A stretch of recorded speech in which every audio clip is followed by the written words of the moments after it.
The live 18।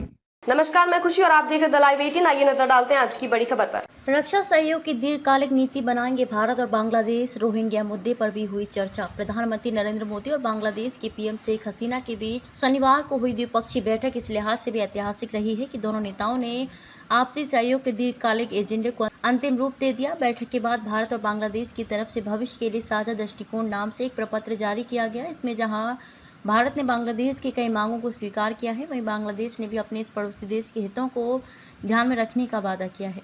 दोनों देशों ने दीर्घकालिक हितों को ध्यान में रखते हुए रक्षा सहयोग की नीति बनाने की बात कही है।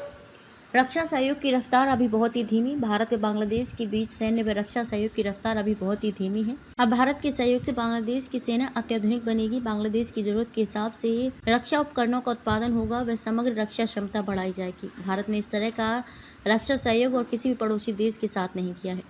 भारत ने बांग्लादेश की एक पुरानी मांग को स्वीकार करते हुए उसे भूटान व नेपाल के साथ भारतीय रेलवे के जरिए कारोबार करने की इजाज़त देती है। इससे बांग्लादेश को निर्यात बढ़ाने में मदद मिलेगी। जल्द ही दोनों देशों के बीच एक विशेष कारोबारी समझौता करने की भी तैयारी है। कोशिश ये है कि भूटान, नेपाल व बांग्लादेश के बीच एक साझा बाजार तैयार किया जा सके। बाद में अन्य पड़ोसी देशों जैसे म्यांमार, श्रीलंका आदि को भी इससे जोड़ा जा सकता है। भारत ने जिस तरह वर्ष 2047 तक विकसित देश बनाने का लक्ष्य रखा है, वैसे ही बांग्लादेश ने वर्ष 2041 तक के लिए स्मार्ट बांग्लादेश विजन बनाया है। अब दोनों के बीच एक सामंजस्य बनाया जाएगा ताकि एक दूसरे के सपनों व लक्ष्यों को पूरा करने में मदद की जाए। परमाणु ऊर्जा और अंतरिक्ष क्षेत्र में भी सहयोग की गति तेज होगी। दोनों देश रेल, सड़क, हवाई मार्ग और जल मार्ग के जरिए आवागमन व माल ढुलाई के लिए कनेक्टिविटी को और मजबूत बनाएंगे। इस प्रपत्र में भारत ने बांग्लादेश को आश्वस्त किया है कि वह अपनी क्षमता के मुताबिक उसे आवश्यक सामग्रियों की आपूर्ति में पूरी मदद करेगा। हसीना ने भारतीय कंपनियों को निवेश के लिए आमंत्रित किया।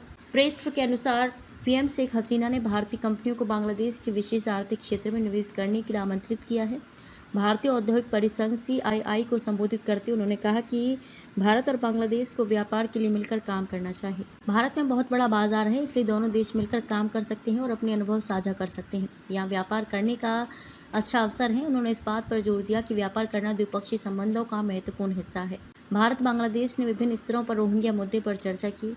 ANI के अनुसार विदेश सचिव विनय क्वात्रा ने शनिवार को कहा कि भारत और बांग्लादेश ने विभिन्न स्तरों पर बातचीत के दौरान रोहिंग्या मुद्दे पर समय समय पर चर्चा की है। पत्रकारों से बात करते उन्होंने कहा कि रोहिंग्याओं को मानवीय सहायता पहले भी दी गई है।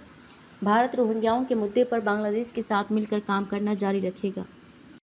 अब तक के लिए बस इतना ही। फिर होगी आपसे मुलाकात ऐसी एक और खबर के साथ। तब तक के लिए नमस्कार और देखते रहिए द लाइव 18।